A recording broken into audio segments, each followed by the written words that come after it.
Hi guys.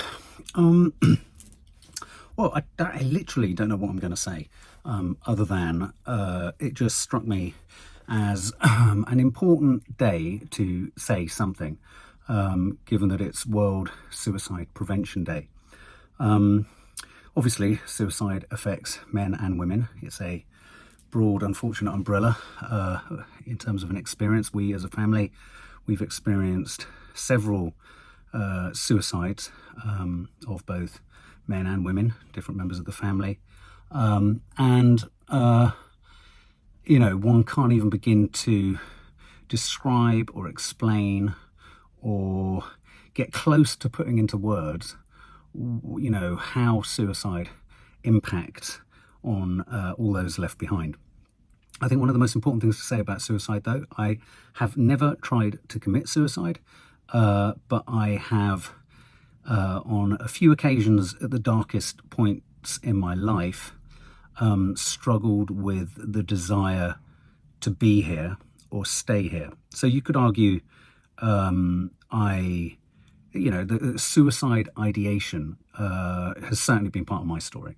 The idea of it, the prospect of it, an inability to carry through with it. I think I've talked a lot on our channel, a lot of followers who know this channel. If you don't know us at all, I mean, I'm 18 years sober. I've been diagnosed with bipolar. It was diagnosed as manic depression 18 years ago. I've been in and out and seen doctors and on medication prior to that regarding diagnoses around depression. I've also been diagnosed as bipolar 2, ADHD, quite on the severe end of the spectrum, whatever that means. And so, you know, mental health is something that really runs through our family and our day-to-day lives.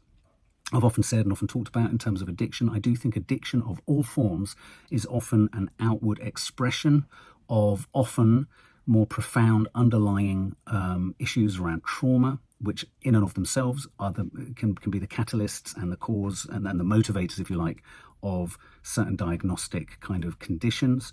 I also think that addictions are often our ways as humans to, in many regards, sort of soften a sort of suicidal tendencies. I think we can drink too much, we can smoke too much, we can take too many drugs, we can use relationships, we can use sex, gambling, you name it. We can use and do so many things compulsively, eating disorders as a prime example, in a way to distract, to numb, to hide ourselves, to not feel. And the irony is of all of this, and anyone who has ever sort of struggled with their mental health, found themselves either in a suicidal situation, dark, with no options, with nowhere to go, no amount of what the set dressing is around you in your life, i.e. you might have a family, you might have friends, you might have all the things that to some other person look like the right things that if they were in place would sort things for them.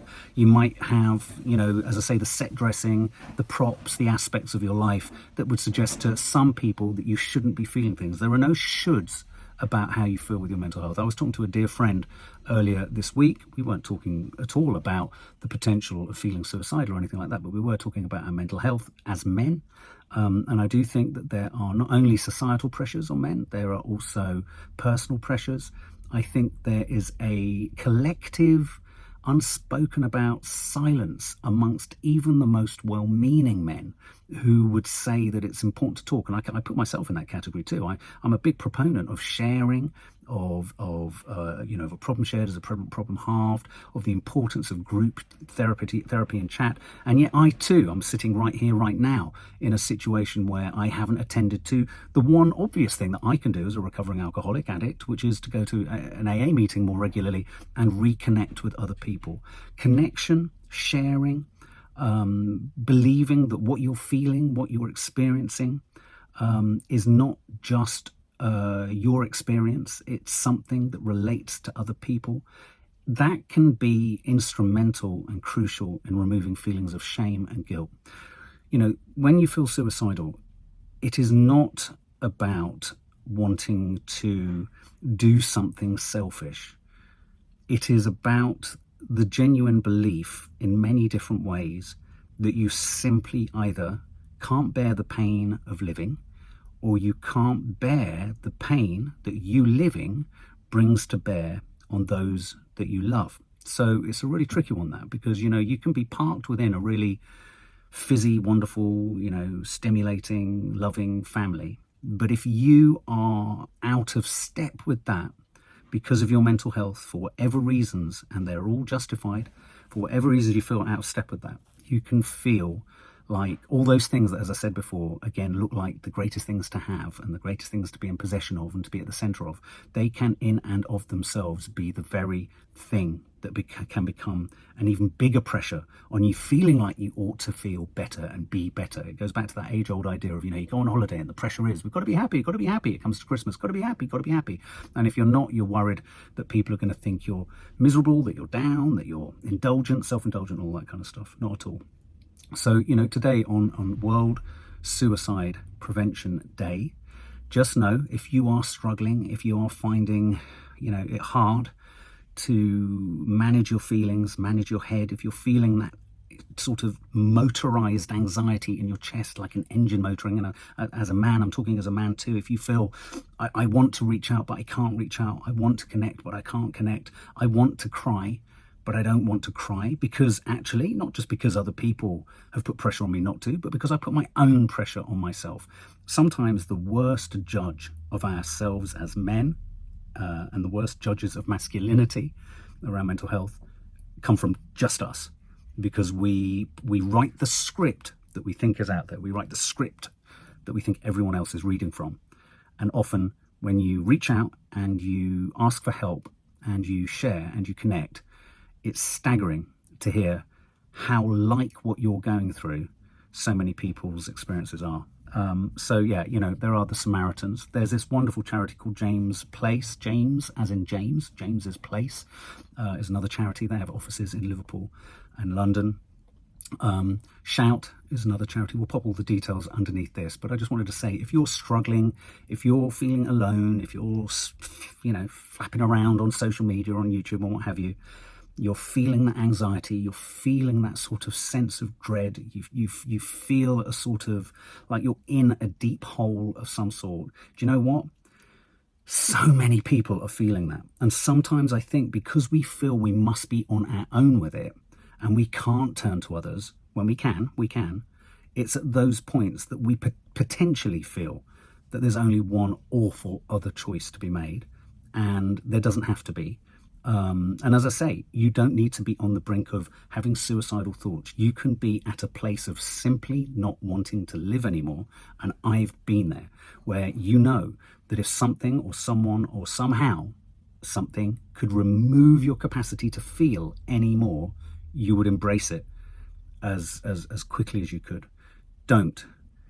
Just know that there's virtually no one on this planet, even those who pretend they don't feel these things, that hasn't had some of the darkest feelings.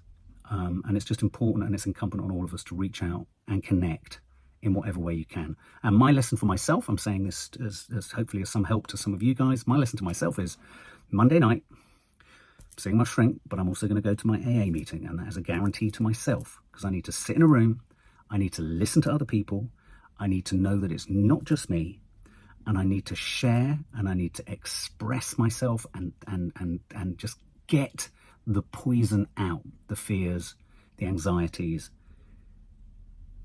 the darkness. Get it out of myself and put it in a bag in the center of the room. Doesn't mean you won't have to do it again and again and again. You will. Always remember, you can never get to a place of peak happiness or peak balance. If you believe you can, it's a fool's gold, which in and of itself will make your mental health struggle, because you're aiming for a destination that isn't there. All one can go for is a process, which is why for me, again, specifically with the addiction thing, and so many people who are addicts, so many people who die from addiction, I always describe unchecked or untreated or unstopped addiction and deaths from it as slow motion suicides. That's what addiction is. So for me, the way in which I can prevent, even in sobriety, not picking up a drink, a slow motion suicidal move, is to reconnect with others, learn from others, connect from others, hear similarities, and be part of a sort of mental health community of sorts. But anyway, if anyone watching this is struggling in any way, shape or form, please do check out any of the numbers or websites that I'll pop underneath this, and or leave a message beneath this, and I will get back to you later.